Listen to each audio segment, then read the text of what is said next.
A lot of people in mainstream media are losing their minds right now as they come to grips with the reality that they don't control the world anymore, thanks to the internet. The ladies of The View are among them.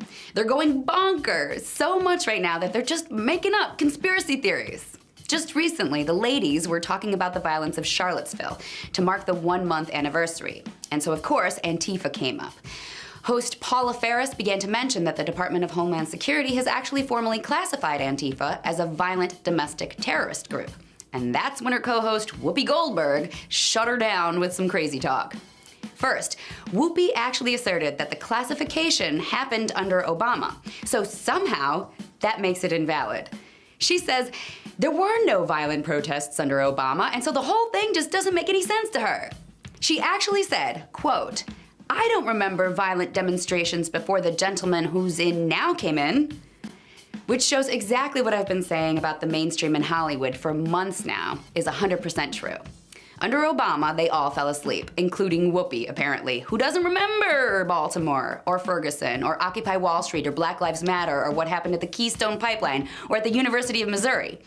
Now, I'm not saying all of those protests were bloody massacres or that they didn't have valid points.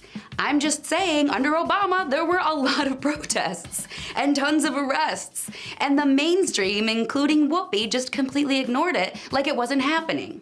For her to say that she literally doesn't remember violent demonstrations before Trump completely proves the mainstream went to sleep while Obama did selfie stick videos for BuzzFeed. But then it gets even worse for Whoopi because she actually said that since she's never heard of Antifa, it must be something made up by the opposition, meaning the right wing, or racists, I guess, so that they could bitch about Antifa. Seriously, since she never heard of it, it must be something made up by people she doesn't like. It's just another example of how people in the mainstream are losing their minds, spewing conspiracy theories left and right because they can't understand what happened. Maybe if they dropped their mics for just 1 second, stopped talking and actually listened, they'd start to figure it out. But it doesn't look like that's gonna happen anytime soon.